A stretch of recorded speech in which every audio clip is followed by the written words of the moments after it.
What's going on, my broskiis? My name is Toadski, back again, here to bring you guys yet another One Piece Treasure Cruise video with Grand Party Day number 3.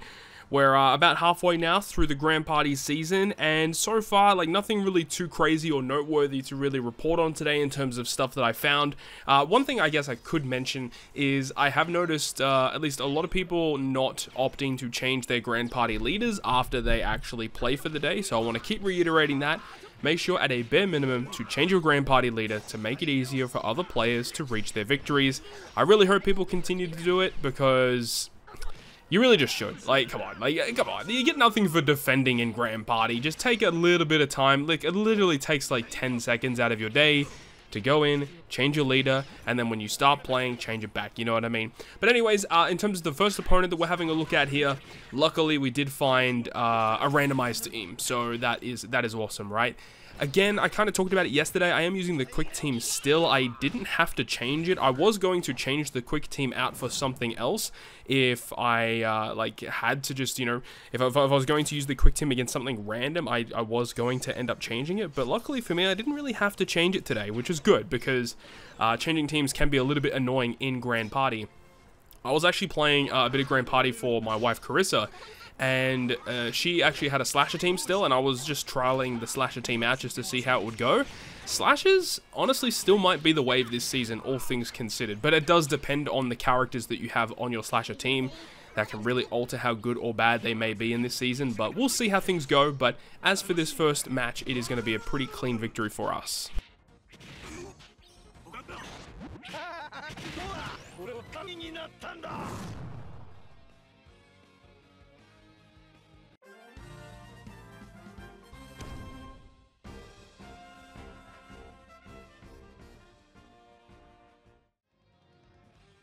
Moving on to our second match of the day, we come up against a pretty interesting team here as my opponent is using Gear 5 Luffy, and it was a very, very threatening one. This first game in this match does go for quite a long time. I can't remember correctly if it actually goes to time, but yeah, this is a really, really long match. Main thing is like my team is really good at taking damage, healing it back, obviously, because of Otama. And then Brook is a nice addition as well. He adds a lot of defensive bulk, and, you know, whenever someone dies, he can revive them. So our team is really good at taking damage, but it's not really the greatest at dealing damage to the opponent, whereas like the side team is kind of like almost inverse of that, where like side team isn't the bulkiest team out there, but it does do quite a lot of damage.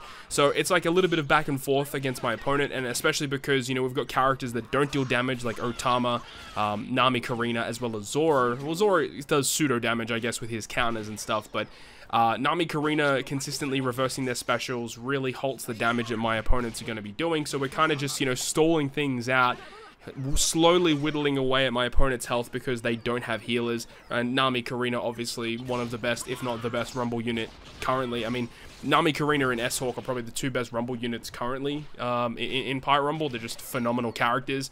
And we see that we are getting quite close, and especially because I know that my opponent has their burst skill of their Gear 5, so things were getting very, very dicey. So I did opt to actually use my burst skill just to make sure that it did get this victory, because didn't really want this game to go to like game 3 or anything like that. So I used my burst skill. I feel pretty comfortable even if my opponent uses their burst skill, which they end up doing, because we do have revives for Zoro as well as Luffy. So I wasn't really that concerned about them using their burst skill because they didn't have that many characters left anyway. We had revives on two frontline units, so felt pretty good for that first team, and luckily for us, we did actually end up securing that victory, which is always good to see. And then, of course, we move on to the next one. My opponent doesn't really have their burst skill because we used our burst skill really early, and we're going to get ours back very, very quickly. And it's against the strength team, so felt extremely comfortable. You know, as soon as we get an Akainu special off where it does a health cut, damage, and then additional damage because they're strength enemies. After that gets launched, we can just use Gear 5 and just get the win. So pretty easy victory for the second game.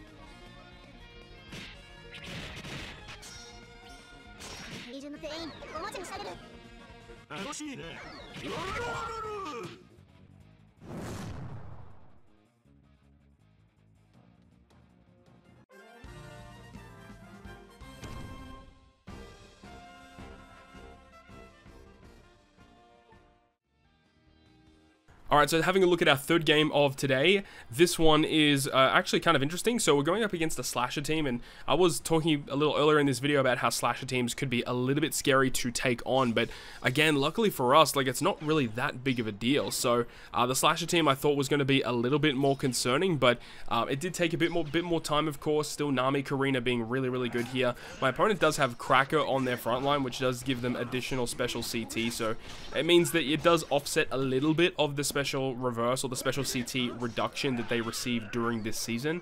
But all things considered, we have much higher special CT than what they do, meaning that whenever we do launch our Nami Karina, which it should launch first, reversing their specials is going to make things a little bit easier for us. Inevitably, they will be able to launch some specials. You see S-Hawk does a decent amount of damage, but nothing too crazy. Roger Whitebeard will eventually get their chance, as they do here. Health cut and damage, again, really scary stuff. But another reason why this team is like kind of like the one that I wanted to select is because they don't have a super threatening Grand Party leader, being the quick final tap Luffy. He really doesn't do anything until he starts knocking out some of my characters, and because that's not really going to happen too often because we've got an extremely bulky team.